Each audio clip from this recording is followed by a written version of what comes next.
Good morning friends. ৰাতিপুৱাই চৰাই মাতটো শুনি কেনেকুৱা লাগে কমেণ্ট কৰি জনাব। এইফালে খালী বাল্টিং নহয় আকৌ দেই, ভৰ্তি বাল্টিং দেখাইছোঁ ৰাতিপুৱাই আপোনালোকক।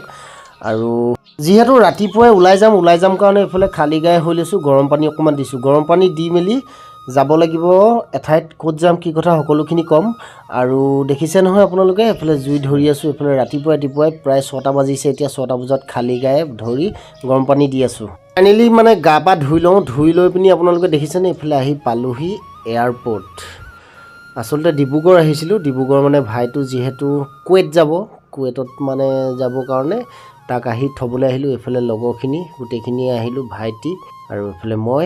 আৰু তাকে আপোনালোকক গাইজ মানে এতিয়া যাওঁ ঘৰলৈ মানে বাইদেউহঁতৰ হোটেলতো অকণমান সোমোৱাই ল'লোঁ সিহঁতক, যিহেতু বাইদেউ মানে গাহৰি ভাতটো বুলি কোৱাৰ লগে লগে মানে বিশ্ববিখ্যাত আৰু দেই বাইদেউ মৰাণৰ হোটেলত। তো তাকে আজি মিনি ব্লগটো ইমানেই আছিলে। কেনেকুৱা লাগিলে মিনি ব্লগটো কমেণ্ট কৰি জনাম। আকৌ নতুন এটা মিনি ব্লগত লগ পাম। তো আজিলৈ টাটা বাই বাই, জয় আই অসম।